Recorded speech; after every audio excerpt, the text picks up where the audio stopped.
By the end of his military career, he was the most decorated Marine in U.S. history, having received not one, but 2 Medals of Honor. After his service in the Marines, he became an outspoken critic of U.S. wars and wrote a scathing book called War is a Racket. By the way, he also exposed an alleged fascist coup to remove President Franklin D. Roosevelt from office and overthrow the U.S. government. I'm your host, Bruce Whitman, and this is the incredible story of Major General Smedley D. Butler, next on Mark in History.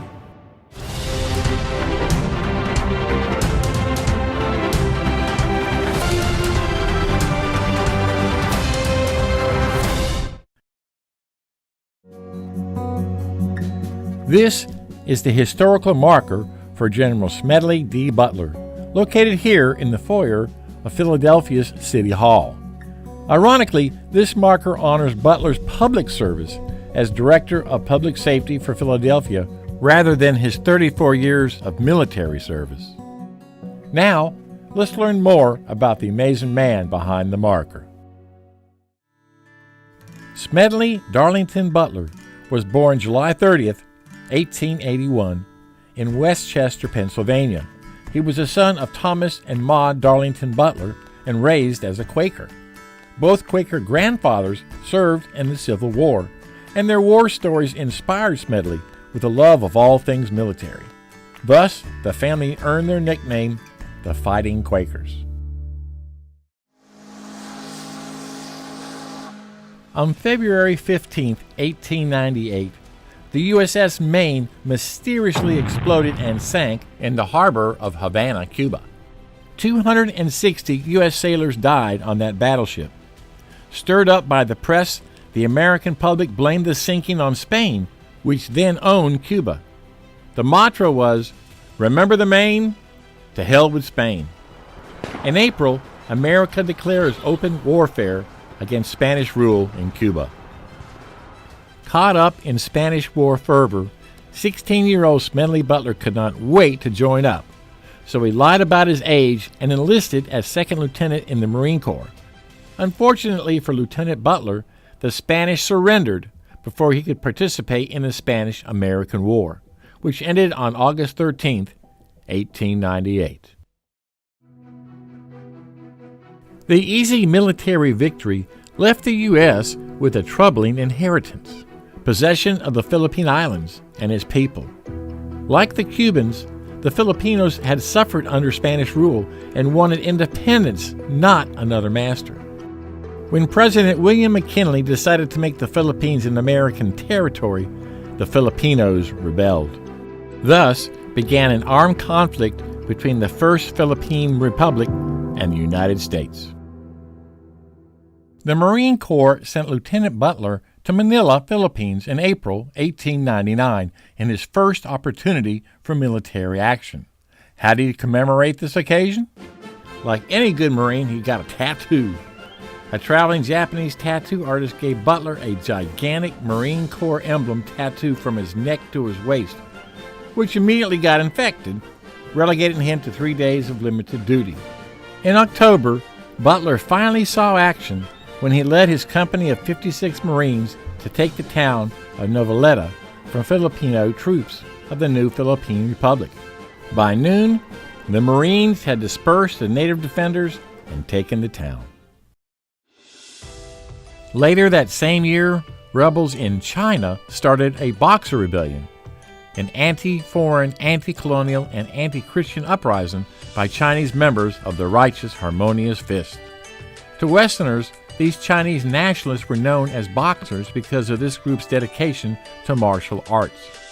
In order to protect Christian diplomats and missionaries, U.S. Marines were sent in as part of an international response. Once in China, Lieutenant Butler and the 2nd Battalion of Marines took part in the Battle of Tientsin on July 13, 1900. During the fight, Marine Private C.H. Carter fell wounded with a compound fracture of his left leg and in terrible pain. Butler climbed out of his trench to rescue him, but was shot in the thigh. Despite his leg wound, Butler and his small group of Marines carried Private Carter for 17 miles to safety. 4 enlisted men would receive the Medal of Honor in the battle. Back then, commissioned officers were not eligible to receive the Medal of Honor, so instead, Lieutenant Butler received a brevet promotion to captain while he recovered in the hospital 2 weeks before his 19th birthday. Next month, the generals of the Allied armies decided to take Peking City by scaling the eastern side of the Tartar Wall. The Marines planned to scale to the top of the wall and rush the Chinese boxers. As Butler scrambled to its base, a bullet hit his chest, knocking him unconscious.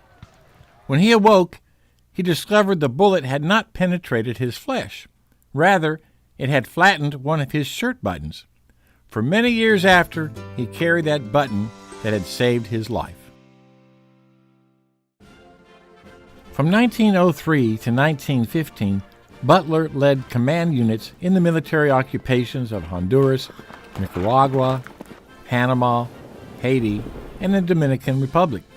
The politicians who sent him to those places, most notably Woodrow Wilson, claimed that the missions were there to preserve stability among restless natives and to make the world more democratic, more free, and more like America. These occupations were later called the Banana Wars because their real goal was to protect American commercial interests in the region, particularly those of the United Fruit Company. Butler was not only a soldier, but an inventor. Captain Butler received a patent for a special harness and saddle frame to keep the company's machine gun from falling off the animal's back during maneuvers in the jungle. Butler also received a patent for another invention, which he called the Improved Infantry Fire Control Scale. It was designed to improve the use of ammunition by indicating the proper sighting of a rifle when the enemy is invisible to the firing line. After the Honduran campaign, Butler returned to Philadelphia in 1905 to marry Ethel Conway Peters. The couple eventually had 3 children, a daughter, Ethel Peters Butler, and 2 sons, Smedley Darlington Jr. and Thomas Richard. Relationships between Mexico and the United States had completely deteriorated by the time President Wilson took office in 1913. A surge of anti-American propaganda appeared in Mexican newspapers, posters, and billboards. Death to the Yankees and down with the gringos. Wilson wanted any excuse for an American attack on Veracruz because he had hoped such action would lead to the downfall of the Mexican dictator, Victoriano Huerta. In March 1914, Butler went ashore at Veracruz, not as a soldier, but as a spy. In preparation for an invasion, Butler made his way secretly into Mexico City to determine the size of units and states of readiness of the Mexican Army. Pretending to be with the U.S. Secret Service on a mission, Butler met President Huerta, who gave him free access to all the military garrisons of Mexico City. Butler returned with valuable maps, which he hid in the false bottom of his bag. When President Woodrow Wilson learned that an armed shipment was about to arrive in Mexico, he sent a contingent of Marines and sailors to Veracruz to intercept it on April 21, 1914. Over the next few days, street fighting and sniper fire posed a threat to Major Butler's force, but a door-to-door search rooted out most of the resistance.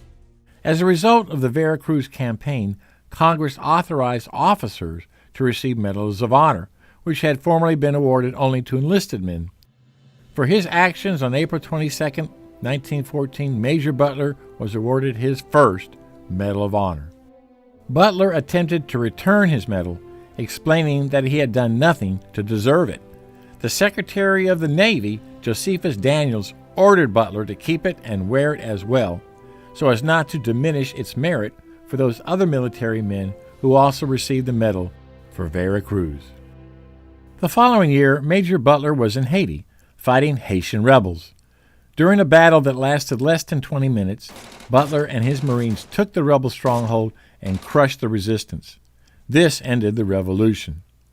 For bravery and forceful leadership as commanding officer of detachments of Marines and seamen during this action, Butler received his second Medal of Honor, as well as the Haitian Medal of Honor. Major Butler achieved the distinction shared with Sergeant Major Dan Daly of being the only Marines to receive the Medal of Honor twice for separate actions. During World War I, Butler was, to his disappointment, not assigned to a combat command on the Western Front. In October 1918, he was promoted to the rank of Brigadier General at the age of 37 and placed in command of Camp Pontenenzen at Brest, France, the largest embarkation camp in the world, which funneled American troops back to the States. The camp had been unsanitary, overcrowded, and disorganized. Butler began by solving the problem of mud everywhere. He raided the wharf at Brest of the duckboards that no longer were needed for the trenches. Soldiers now stepped on boards instead of mud. For his exemplary service, he was awarded both the Army Distinguished Service Medal, Navy Distinguished Service Medal, and the French Order of the Black Star. In 1924, newly elected Mayor of Philadelphia, Freeland Kendrick, asked President Calvin Coolidge to lend the city a military general to help him rid Philadelphia's municipal government of crime and corruption. Coolidge authorized Brigadier General Smedley Butler to take the necessary leave from the Corps to serve as Philadelphia's Director of Public Safety. Within 48 hours of taking over, General Butler organized raids on more than 900 speakeasies, ordering them padlocked and in many cases destroyed. He also attempted to eliminate other illegal activities, bootlegging, prostitution, gambling, and police corruption. Eventually, Butler's leadership style and the directness of actions undermined his support within the community. After almost 2 years in office, Butler resigned under pressure, stating later that cleaning up Philadelphia was worse than any battle I was ever in. On January 1st, 1926, Brigadier General Butler returned to his beloved Marine Corps. From 1927 to 1929, Butler was commander of a Marine expeditionary force in Tientsin, China, known as the China Marines. When he returned to the United States in 1929, he was promoted to Major General, becoming, at age 48, the youngest Major General of the Marine Corps. As he neared retirement age, Butler turned to giving paid lectures to earn income. Unfortunately, in 1931, Butler violated diplomatic norms by publicly recounting gossip about Italian dictator Benito Mussolini without naming his source. According to the story, the dictator allegedly struck and killed a child with his speeding automobile in a hit-and-run accident. Mussolini was quoted to say, "It's only one life. What is one life in the affairs of the state?" The story sparked an international incident. Mussolini flat out denied the story. The Italian government protested, and President Herbert Hoover, who strongly disliked Butler, forced Secretary of the Navy Charles Francis Adams to court-martial him. Butler became the first general officer to be placed under arrest since the Civil War. He apologized to Secretary Adams, and the court-martial was canceled with only a reprimand. Years later, the story was verified by the journalist who was there, Cornelius Vanderbilt. To have worked for 33 years with a spotless record, to have been awarded 2 Medals of Honor and 16 other decorations for service to my country, and then wind up my career in the Marine Corps being placed under close arrest like a criminal, well, it was a savage blow. Not surprisingly, General Butler left active duty October 1st, 1931, and entered private life with plenty of fight still in him. During the Great Depression, the unemployment crisis facing the nation worried Butler, and he decided he wanted to do something about it. So on March 2nd, 1932, Smedley Butler announced his run for U.S. Senate. Butler's platform was taxation of wealth and a pledge to clean up the Senate. Few listened. Incumbent Senator James J. Davis handily beat him in the primary by more than 2-1. In May 1932, 17,000 unemployed veterans of World War I gathered in Washington, D.C. to demand early cash redemption of their service bonus given to them after the war. This group became known as the Bonus Army. They wanted their money now, but the U.S. government would not pay out until 1945. Most of the bonus army camped out on the Anacostia Flats, a swampy, muddy area away from the federal core of Washington. July 16, 1932, Congress adjourned with no resolution to their demands. Thousands of angry veterans surrounded the Capitol. After Congress snuck away, President Hoover was left to deal with the angry veterans. Retired General Smedley Butler spoke to the crowd. Makes me so damn mad a whole lot of people speak of you as tramps. By God, they didn't speak of you as tramps in 1917 and 18. No. 9 days later, President Hoover ordered the U.S. Army to clear the marchers' campsites, led by future World War II generals Douglas MacArthur, Dwight D. Eisenhower, and George Patton. Using horses, tanks, tear gas, and fixed bayonets, 400 regular Army troops and over 200 cavalrymen drove the bonus marchers from the city, killing 2 veterans and wounding nearly 1,000 others. The bonus Army marchers with their wives and children were driven out and their shelters and belongings burned. Although the bonus Army incident did not derail the careers of the military officers involved, it proved politically disastrous for Hoover, and it was considered a contributing factor to his losing the 1932 election in a landslide to Franklin D. Roosevelt.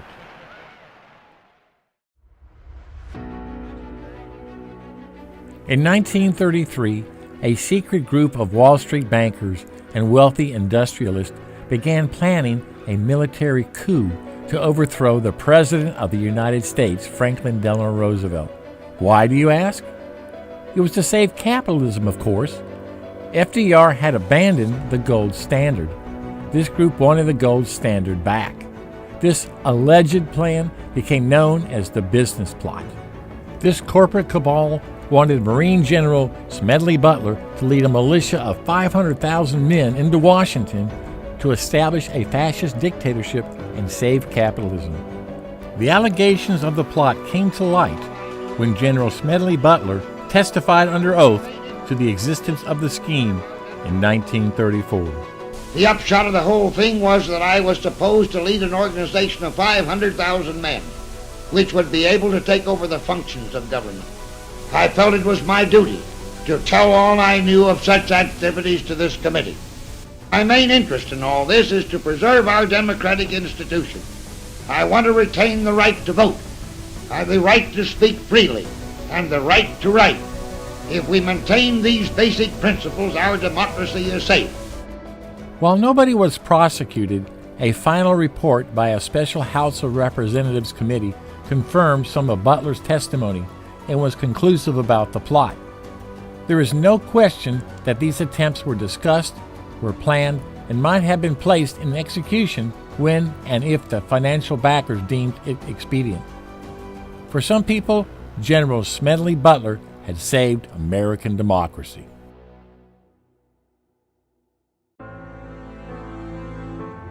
In his years of retirement, Smedley Butler saw clearly that the conflicts he had fought in had all served the interests of U.S. corporate investors. In 1935, he wrote the expose, "War is a Racket," a biting condemnation of the profit motive behind warfare. I was a racketeer for capitalism. Looking back on it, I might have given Al Capone a few hints. The best he could do was to operate his racket in 3 districts. I operated on 3 continents. In 1940, he continued lecturing despite ill health. He died of pancreatic cancer on June 21, 1940, just a month short of his 59th birthday. He was buried back home at Oakland Cemetery in Westchester, Pennsylvania.